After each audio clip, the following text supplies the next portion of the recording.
Oh, okay. Hi, Christine. Nice to see you again. Do you want a post? Yes. Good evening, I'm Bob Shrum, the director of the Unruh Institute of Politics. I have a few announcements. The first is that one of the reasons that we have fewer men than women here, I think, is the Yankees-Minnesota playoff game, and it's 3-3 in the second inning. Second, we'll kick off our new series called The Great Divides next Tuesday in partnership with Community Advocates, a nonprofit organization advocating innovative approaches to human and race relations in LA. And the LA Times' Christine Bellantoni will moderate a discussion next week on geography, the coast versus middle America. If you're a student here interested in empowering the next generation of women leaders, please talk to Rachel Ubade in the back of the room about volunteering for our Young Women's Leadership Conference on Saturday, October 21st at the Radisson. We're about halfway through our weekly programs, and I want to pay tribute to ProCon because this has been a productive, enlightening, and engaging relationship. We thank you very much. For those who are here, you could take some time to fill out a quick survey. I guess you get it somewhere in the back when we're done. I also want to welcome Miguel Contreras, who's the producer of There Goes the Neighborhood Los Angeles, a podcast series on KCRW examining the winners and losers of neighborhood gentrification and the forces driving it in LA. You can download the episodes, and you already knew this, on iTunes. Let's go ahead with our panel: gentrification, densification, and why the rent is so damn high. To my immediate right, Richard Close, president of the Sherman Oaks Homeowners Association, chairman of the Oversight Board for the Dissolution of the City of Los Angeles Redevelopment Agency, member of the Local Agency Formation Commission for the San Fernando Valley. Christine Rangel, Director of Government Affairs at the Los Angeles Ventura chapter of the Building Industry Association of Southern California, previously Government Affairs and Special Projects Executive for the National Electrical Contractors Association, New York City chapter. She's also an Unruh ambassador.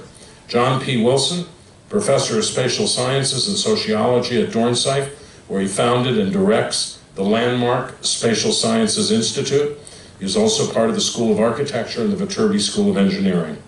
Sudha M. Reddy is the Managing Principal and Chief Executive Officer of Haven Realty Capital. He oversees all aspects of the finance and acquisitions platforms. He holds an MBA from the Marshall School of Business and a master's in real estate development from Price. So let's welcome the panel, and I'm going to start off with a question that everybody can take a crack at if you want. And we'll start, Richard, you can go first. How big a problem do you think housing affordability is, and what solutions would you favor? Well, it's a tremendous problem, but it's a very simple problem. Not enough supply and too much demand. So obviously the solution is very complicated. I think we're going to hear tonight, and we've heard in the media, many simple solutions for a complex problem. And I think we have to recognize the fact that everyone wants to live next to their jobs, everyone wants to live in beautiful neighborhoods, and there just isn't enough of those homes or apartments in the area in order to satisfy everyone's needs. Well, I will second that by saying that it absolutely is a problem. I think that anyone who lives in an off-campus house and has to pay market rate rent probably knows that it's a very expensive city to live in.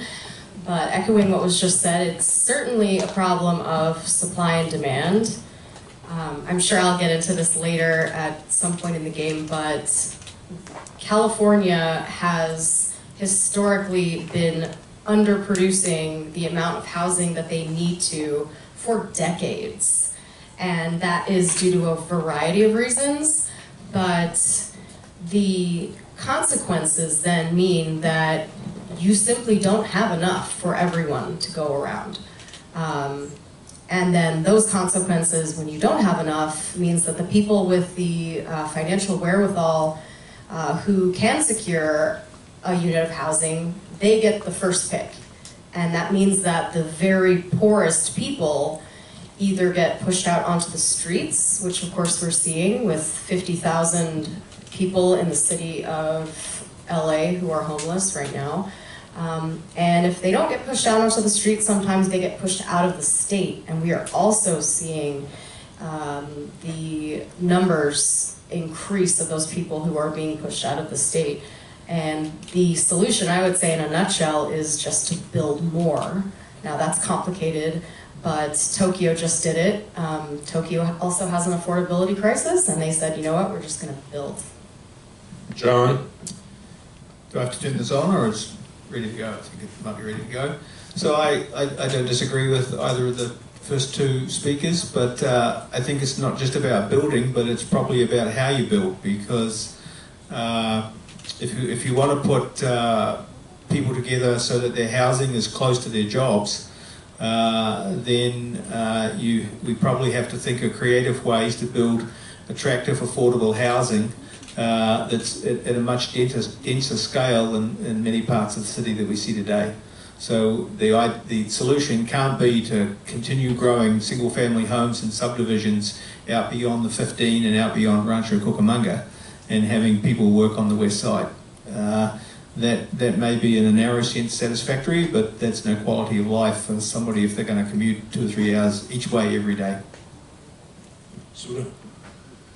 Well, certainly agree with everyone on the panel. I come more from the investment side here, so I suppose, I've seen affordability be a major issue, not only on the rental housing side, but also on the for sale side. This last recession created a very difficult environment for individuals to buy houses.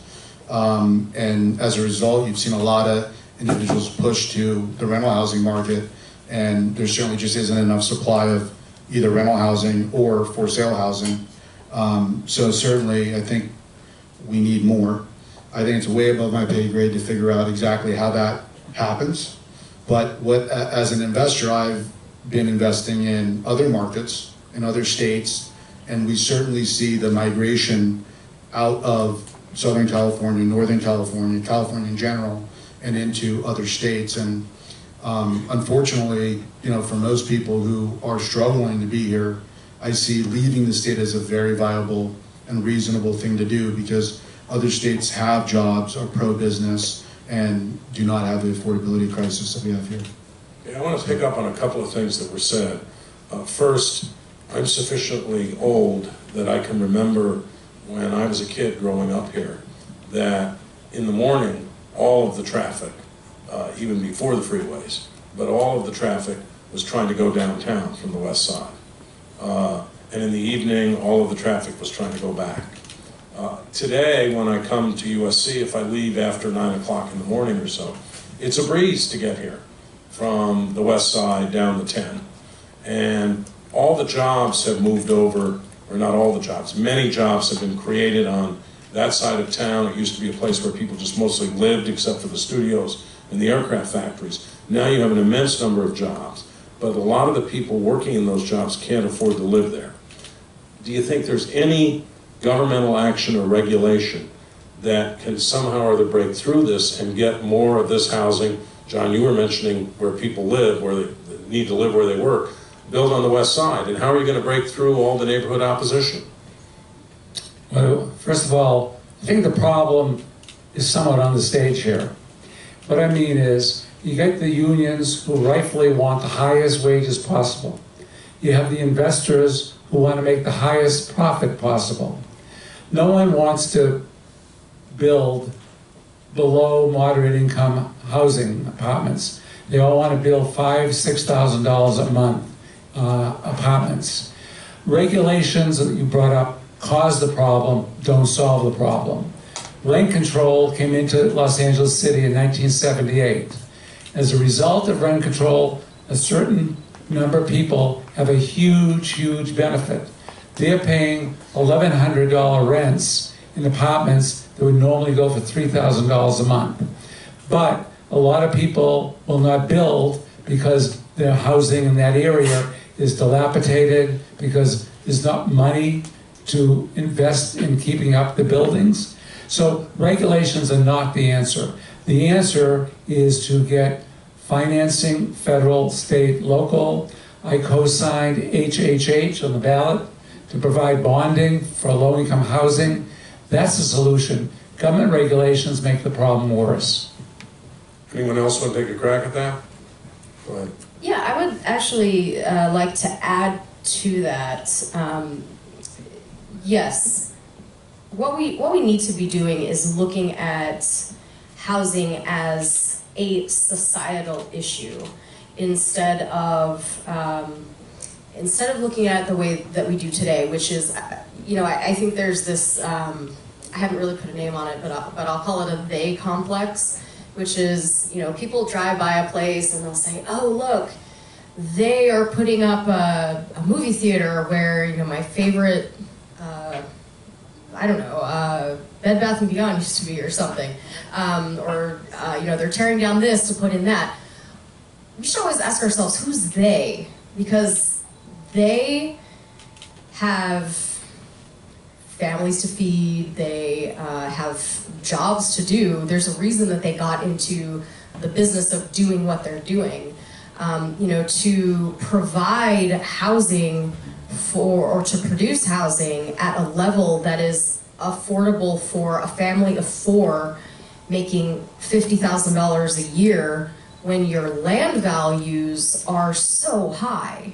You just can't make that project work. So the reason that I say we need to start thinking about this as a societal problem is because it is all of our problem.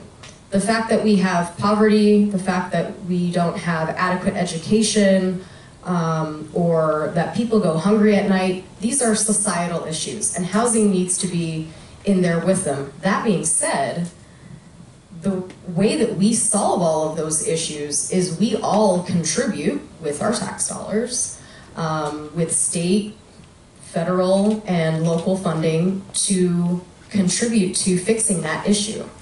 We don't ask a grocery store owner or a farmer to feed the people who are starving every night. That is our government's job. That's why we have a government. So we need to just start thinking about it in such a way. John or Sudha, anything to add on this? Well, I think the only caveat to add is that, while maybe many people pay taxes, it adds up to a certain amount of resources, and then it has to then legislatures at these different levels have to decide how to allocate those resources, and it could well be at the end of the day that those pots of money are not large enough to accomplish the kinds of goals that people have been talking about, and so it may be part of the solution, but it's probably, given the current climate, not the whole solution. I don't have anything to add. Great, because I want to follow up directly on that. Governor Brown just signed 15 housing bills, one of which provides for a ballot measure for $4 billion to build affordable housing. We'll vote on it next November. But we need 100,000 extra new units a year beyond what we're building, just to keep up with population. And whatever the outmigration is, there's still this incredible demand for new housing. The bond, if it passes, will provide just 14,000 affordable houses a year and be exhausted in 5 years. In other words, it won't even make up 1 year of the shortfall. And John, I think this is what you were alluding to. Do we just lack the resources to meet this challenge? I think to some extent it's a question of resources, but to copy what others have said, to some extent it's probably in some ways a lack of vision, right? So what does it take to build a sustainable city? And in all likelihood, what we've been doing and what we're currently doing is not making very much progress towards that goal. Now, how we build a set of institutional structures to support building mixed use, kind of multi-level, not level vertically, but multi-level in the sense that you build housing that's accessible and valued by lawyers and doctors and people that are perhaps in the upper income brackets, and at the same time build other kinds of housing that would suit people at different levels of income. That's not really a question that we've asked ourselves, and in particular we've not tried to think of any kind of homegrown solutions that could deal with that, where you bring multiple people to the table, investors, government, labour unions, all the groups that might potentially have a stake. Well, for an investor, from my perspective, it's very difficult. I mean, it's a very daunting challenge to think that someone here in, call it California, is going to really get projects through efficiently, right? I mean, it's very difficult to get anything built. Certainly, projects are getting built, but it's certainly not easy. And so part of the problem is, how do you make the process more efficient? And therein lies the issues, because I think there's plenty of capital that wants to be here in Southern California, Northern California, but the costs are astronomical. It's very hard to estimate timelines and costs of your development even before you get started, and so that's, I think, another main issue that has to be considered. Richard, do you think we're going to limit or reduce the limits on development? I think, first I want to address one of the unstated premise here. I'm here for one reason. I'm president of the Sherman Homeowners Association, and I take a view that's probably different than anyone to my right. And my philosophy and the philosophy of our community and communities all over LA is we need to protect our existing communities. I understand that you'd like to build 10-story apartment buildings in an area that has 1- and 2-story homes or apartments. The problem is the traffic already is unbearable, there's no parking, there's no rapid transit. So we're going to have government regulations to protect the existing housing stock. I think the answer is jobs with housing. There's nothing wrong in living in Thousand Oaks, as long as the jobs are out there, that the people don't have to commute an hour and a half in each direction. So, in my mind at least, protecting the community, whether it's Venice, Sherman Oaks, Chatsworth, San Pedro, you got to protect the existing neighborhoods first. Go ahead. Can I add to that? Yeah. I was going to ask you to, actually. Yes. So the BIA actually, we agree that neighborhoods do need to be protected, and that's something that we hear everywhere. Everyone is worried that they could be, in a single-family home, and then suddenly an apartment complex pops up next to them. Well, I want to give everyone here a little bit of background so that you understand why that's happening. The reason that is happening is because in urban planning, every city across the United States, you have urban planners who are paid to say, okay, this is how we want Los Angeles to look like. And in those plans, you have a roadmap that is dedicated, that doesn't say you can just build whatever you want, wherever you want. I mean, you can't build, a high-rise next to a marsh, obviously. It all has to make sense, and it has to go through a public process. So that's what a general plan is for. It looks at things like, where are your parks gonna go? Where is your housing going to go? And your commercial space and your transportation. It looks at everything so that we can have this nice, harmonious place to live. So it will probably surprise you when I tell you that general plans are supposed to be updated fairly regularly. And ours has not been updated since World War II. So what that means is you've got a general plan that says you've got this many people living here, so it's planned for the 1940s. And we are obviously not at population, transportation needs. We look nothing like the 1940s. I think we can all agree. So that's I do. so that's kind of the tip of the iceberg of how this all got so convoluted. You also have 35 community plans within the general plan. So you'll have, let's say, the North Valley and the South Valley and parts of the West Side. They have their own community plans where their residents say, well, this is what we want our community to look like. And, that's a public process. And I encourage everyone to get involved in that public process. But those plans are also extremely out of date. So right now the city is playing catch up. I won't go into all the details because it would take too long, but we recently had a Measure S that was on the ballot.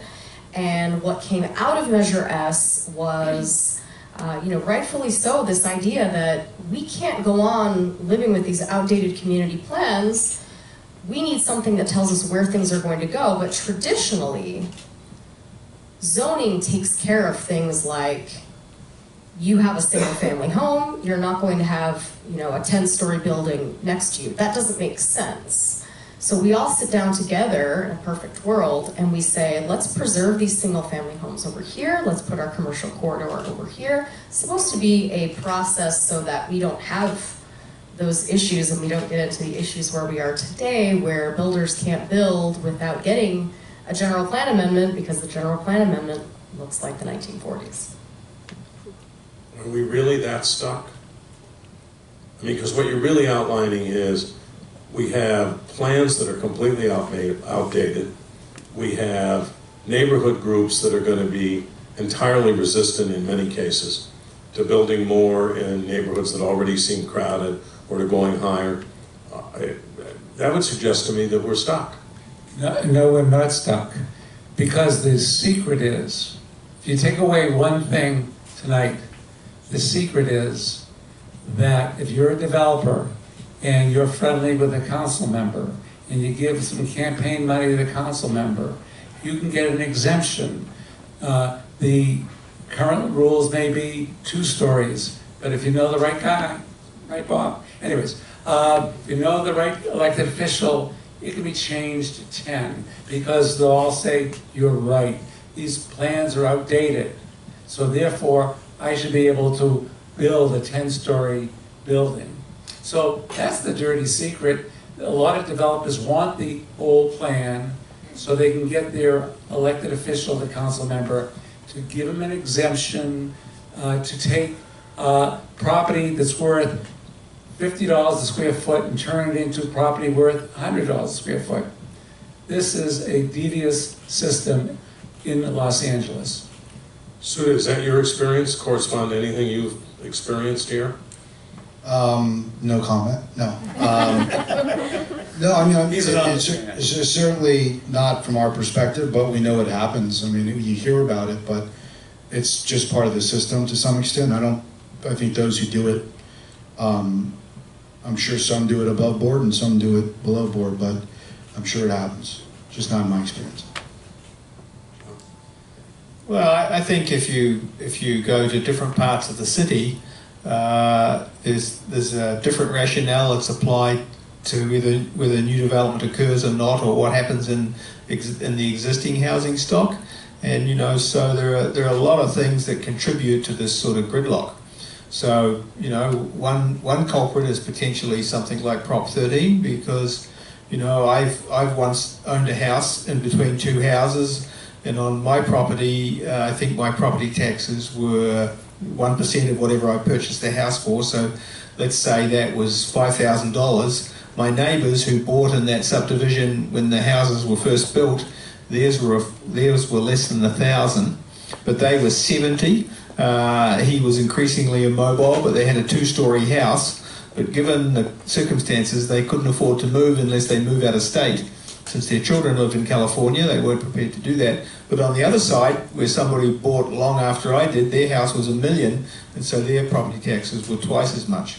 If we switch from that circumstance to, say, South Pasadena, I live in Altadena, I've met a surprising number of people lately who own a house somewhere else in the city, often just Pasadena, and they support a vibrant rental market in South Pasadena because they want to live there while their kids are in high school. And so they're buying the school district. Yeah, one way to deal with people being marooned in their houses as they got older was Proposition 60. Yes. Which basically said that if you were over 55, you sold your house and you moved to a house of lesser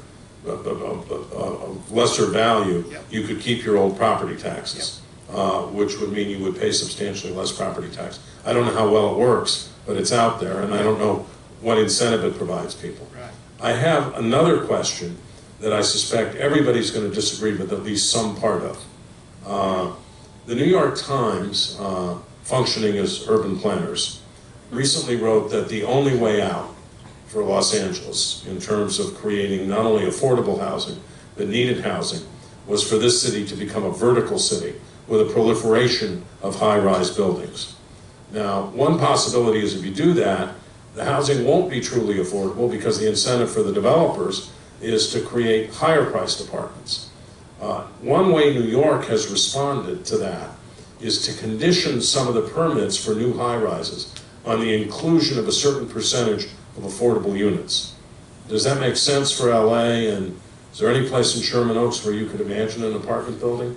10-story apartment building, 15-story apartment building? Yes, absolutely. Right next to the 405 freeway. No, I mean, our community is primarily single-family homes and apartment buildings of up to 2 stories. So, no, but I think another part of this whole equation is certain areas of the city want the 10-story buildings. They want to be redeveloped. That's where the capital and the incentives should be. Allow the developers to go in there, give them incentives, give them greater density, because the people want that area. If this is what give me an example. The Northeast Valley. The councilwoman there, Nori Martinez, wants to see redevelopment. The problem is that developers want to go, hypothetically, into Sherman Oaks, Westwood, Brentwood. They don't want to go to the Northeast Valley. But if we give enough incentives, they will, and it'll revitalize these areas. What about this New York solution? Say you can build a big apartment building, it can have a lot of market-priced housing, but it has to have a certain percentage of affordable housing. I think it makes a lot of sense as long as it's easy to execute that. In New York, it's been relatively easy, although there's been controversy because what's happened is that the developers have often created 2 lobbies. One lobby for the people who paid for the full-price apartments and another lobby for the people who have the affordable apartments, so that the people who paid for the high-priced apartments don't have to mingle with the people Which is the societal thing that Christine mentioned. I mean, that's ultimately what it comes down to. Can you see LA becoming, John, a vertical city?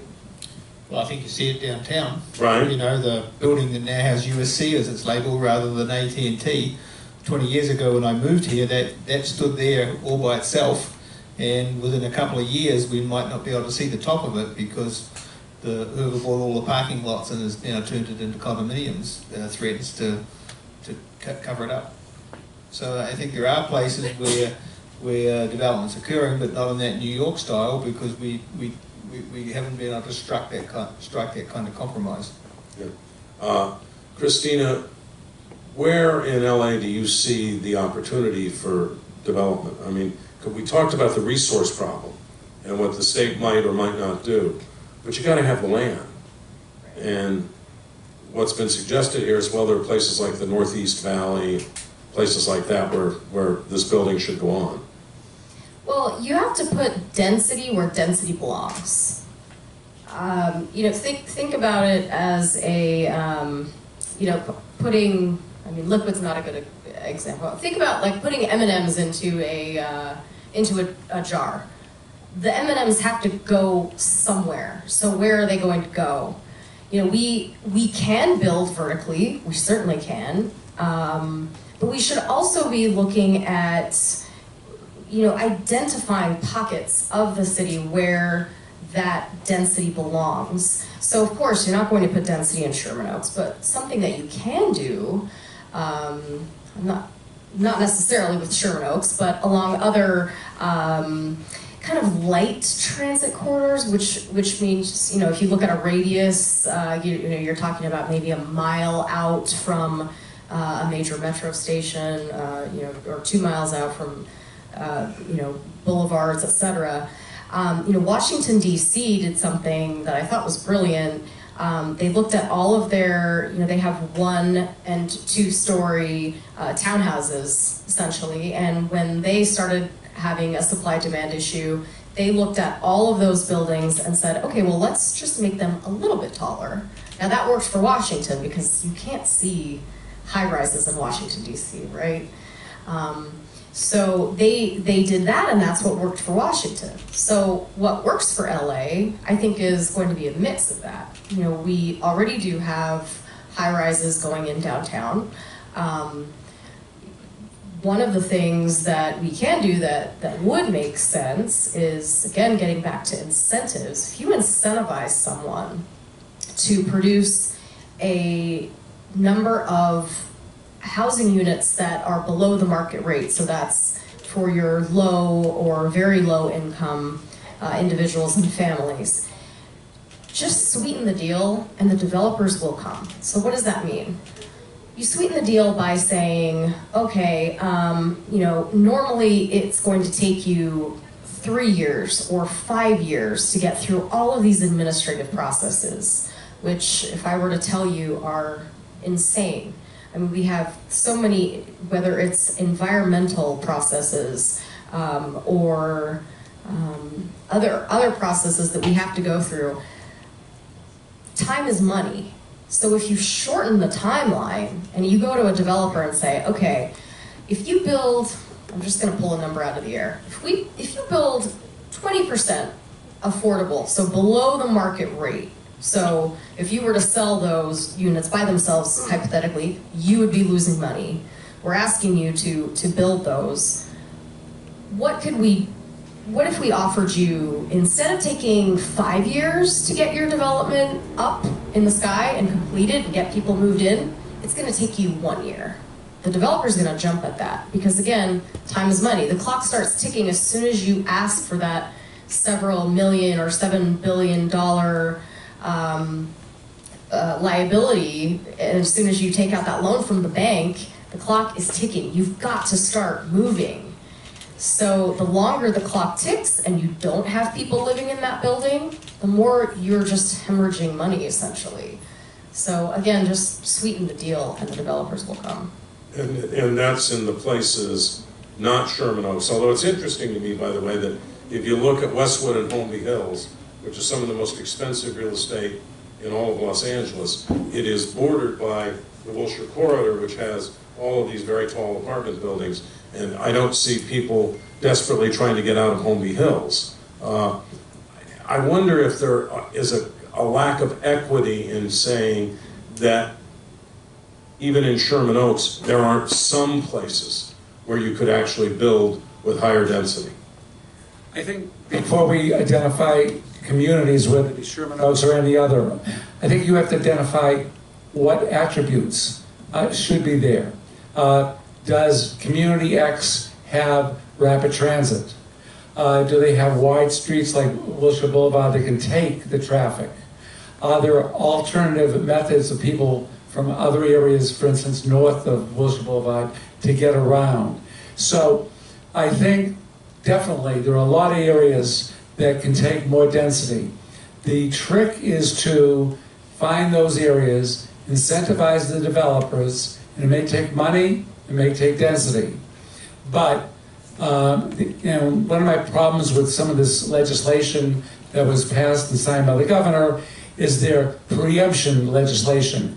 And developers did not like the fact that cities were protecting neighborhoods. So the easiest solution is to change the law at the state level, which preempts all the local rules. So development is good, smart development is needed, and you need to protect the current communities.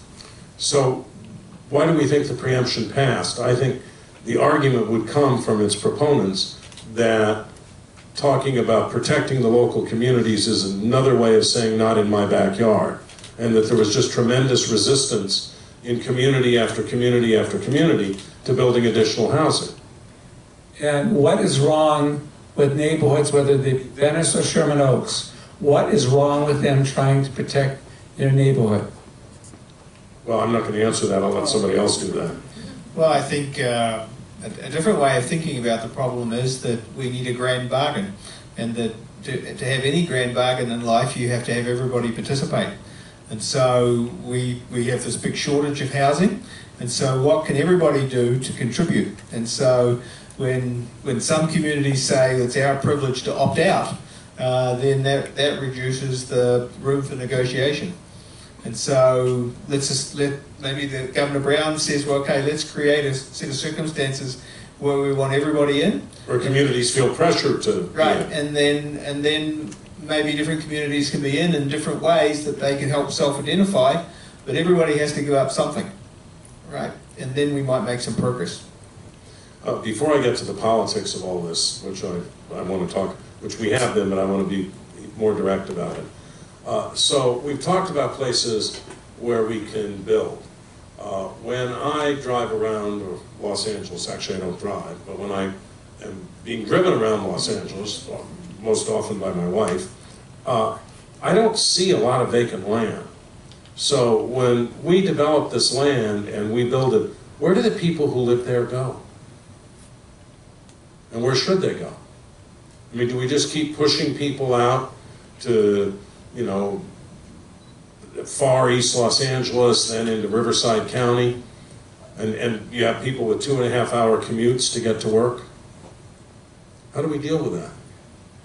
I mean, in Washington, this went on when the U Street corridor and a lot of areas that once were considered unsafe, and people had bought houses there, if they bought them instead of renting for $7,000 or $8,000, they were suddenly selling the houses for $800,000 and moving to Prince George's County, and that was a pretty easy deal. I don't think we necessarily have that easy deal, and it's compounded by homelessness. So where do these folks go?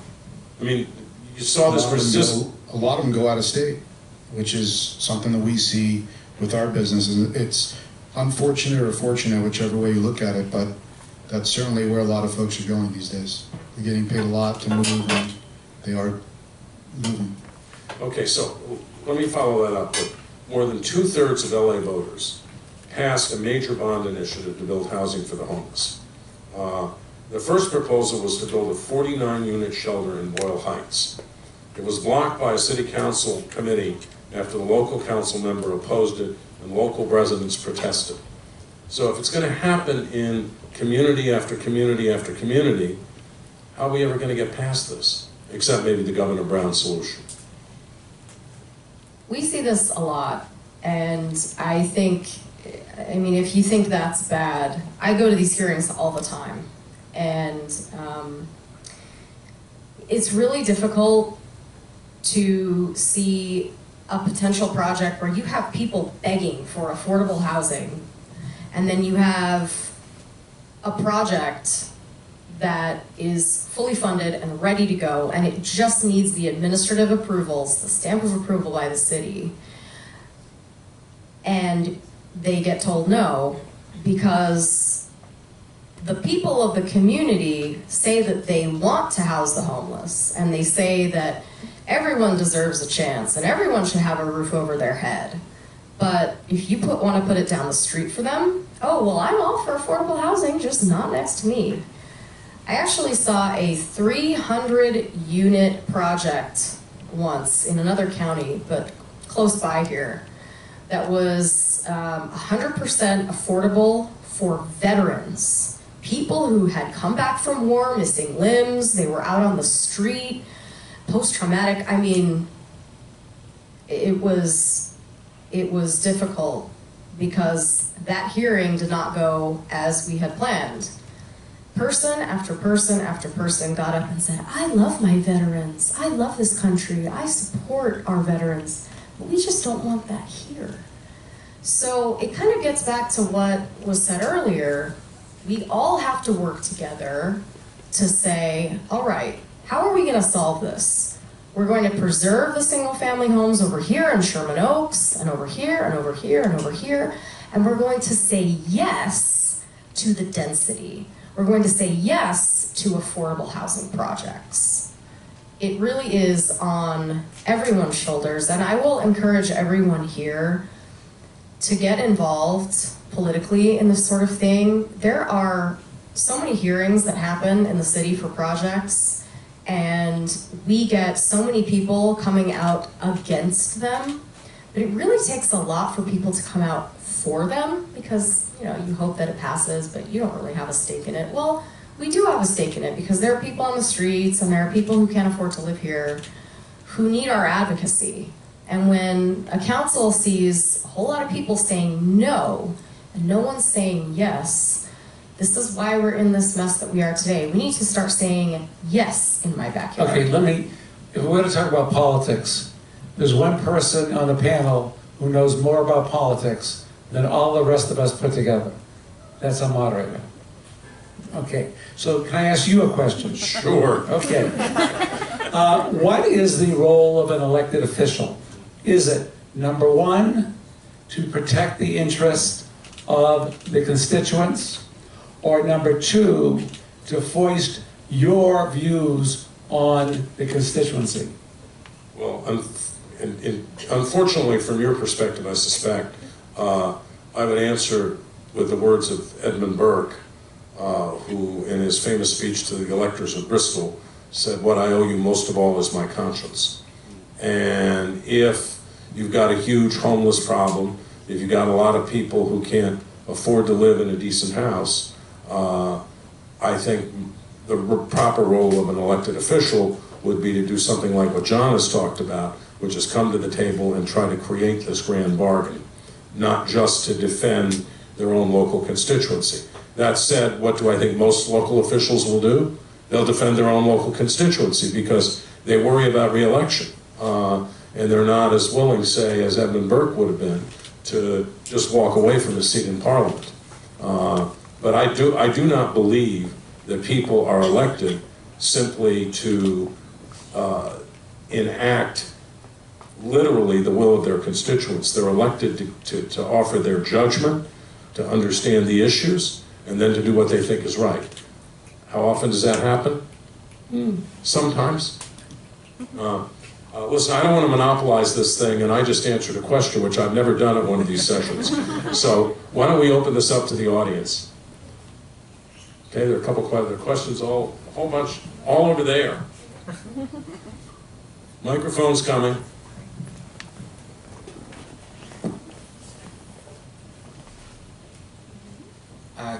Good evening. My name is Richard Iviles. I'm a dual degree in social work and urban planning. And my question, so in social work we have something called the grand challenges. And there are the sort of the challenges of society that we should all work towards, and one of them being ending homelessness. Right now my work is on sort of pitching this idea that gentrification should be the 13th grand challenge. And I grew up in this neighborhood and have seen how development has affected this neighborhood through the university and a lot of different things. My question is towards, what is a conversation that social workers should be having? Because a lot of the times, there's a mention that the community would say, yes, we're down for the cause, but not in my neighborhood. I think a lot of the times as social workers, our power is in empowering. And when you can empower, you can shift power.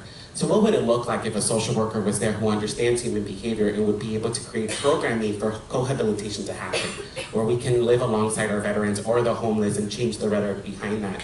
So my question is, what has been your experience with social workers involved in these type of projects, and what do you think we could do better? Well, I don't have any direct experience per se, but to my point about the grand bargain, the other thing I'd say about it is that we would not want to pick single issues. Right. And so in my mind, you can't separate housing from transportation, you can't separate that from, if you're going to strive to increase density, from parks and open space, and healthcare and jobs and wages and everything. So the grand bargain here is not just about trying to bring every single constituency to the table, but to have them think about solutions in holistic ways. And until we can create a culture and an environment where that happens, I think all of these issues are really difficult to move forward, including how to solve the homeless crisis. just securing the funds to do so is 1% of the solution. The next 20 or 30% is how you get a location in which it's possible to do it. But housing by itself is not the whole solution either. There are many, many other things that would have to happen in order for these solutions to be sustainable and meaningful in the long term for the individuals we're talking about. Miguel Contreras, you spend a lot of time on this. Do you have any question or reaction to any of this? Hi. Yeah, we deal a lot with, we're in the podcast, we're dealing less with the policy stuff, and we're on the ground talking to these people that have to move to, you know, halfway to Mexico because they can't afford to live in Highland Park anymore. Communities where they spend all their lives. The thing that I'm still grappling with, trying to understand, is what's going to happen when everyone starts moving out and you have sort of this sort of race, I see it like a race to the bottom, where people that have lived in these communities their whole lives just can't. So a couple of people have said, I can't afford to die in LA anymore. What kind of city is LA going to be? And that's sort of our big question that we're trying to get at. I don't know what your opinion is of that. John, you can tell us what happened on every block in terms of crime over the last 10 or 15 years. What kind of city is LA going to be if we don't solve this? I think if we don't solve it, it's a divided city with haves and have-nots. So gentrification cast a different way with a different set of participants and outcomes. One could argue was the American dream. So long as neighbourhoods are building social capital and building better housing stock and better facilities and parks and so forth, then you have the opportunity to improve life, and in the event that as people get older they want to move, they would have the opportunity to move out under their own terms. The gentrification that most people think about, if you take Highland Park as an example, the assumption is that developers see a proximity to the city, see an old and to some extent tired housing stock that can either be refurbished or replaced, and that you would push the existing population out and a new population would come, right? So that's often the narrative, and that's often in many situations what happens, but there ought to be other ways to think about how to build neighbourhoods and how to build wealth within neighbourhoods so that people could come and go under their own terms. But it's not then just about housing, it's about wages, it's about a livable wage, it's about schools and how good they are, and whether schools provide an opportunity for children to have maybe better opportunities in life than their parents did, etc., etc. So my point is simply that all of these things have to be thought of in one sense to be able to think of creative solutions that would move the whole discussion forward. I'd also like to add, there is no easy answer to this at all. You can look at any city across the country, really across the world, and you will see that gentrification and people being displaced is unfortunately a way of life that as time goes on, it happens. Now, there are ways that we can mitigate it, that being said. You know, I think a great place to start is creating a place for those people who are displaced to go.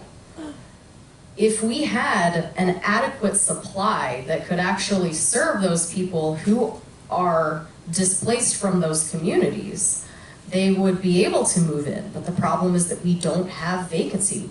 LA has consistently a below 3%, has had a below 3% or 3% or below vacancy rate in the city for the past several years. And that just means that low-income people cannot be competitive. Now, that being said, you know, when there are laws that govern this, that say that if you are a person in Highland Park, for example, now if you own a place, as it was said earlier, that you bought in the 60s for $7,000, now in Highland Park you're selling it for, you know, I don't know, under $1 million or over $1 million, you know, you're doing pretty well. You can, you know, decide where you want to go and live now.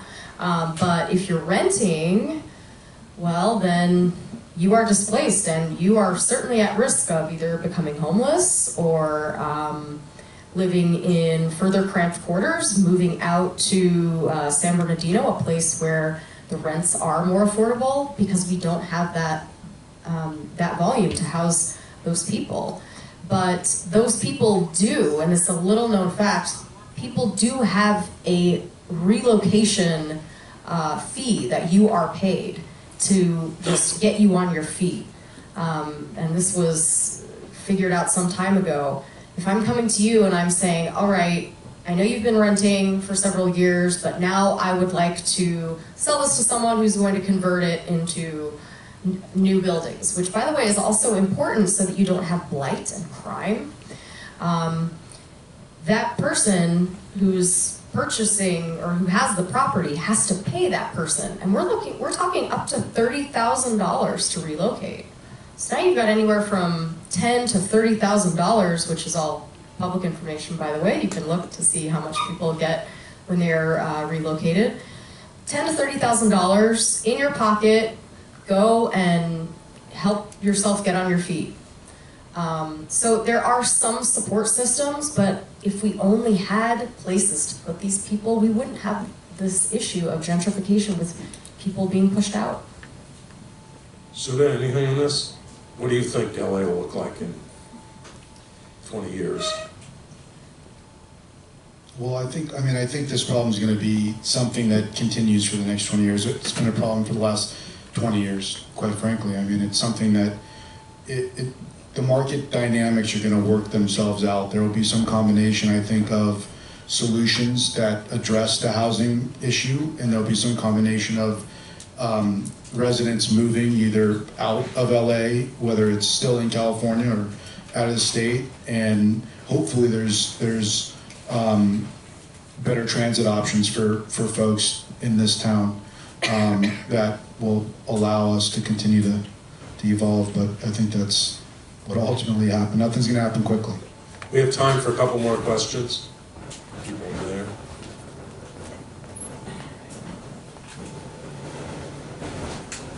Hi, I'm Jake. I have a question about something that we haven't really talked that much about, which is sustainable housing and how sustainable housing can factor into this. So I recently read about a new development, I think it's going up in Koreatown, where they're going to be using storage containers as the apartments. So apartments somewhere around 200-300 square feet, which means it's a lot less expensive to heat and to cool these apartments. And then another thing that isn't really in LA, but we see in cities like Portland, in San Francisco, and Seattle, is the tiny house movement, which is a way that people are really trying to reduce their footprint. So I was wondering if you guys had any thoughts on how this could, help with affordable housing, because in the long term it's going to cost a lot less for residents to have, eco-friendlier spaces, and also for people to live in smaller spaces in general. Are you a registered voter? Yeah. In LA? Yes.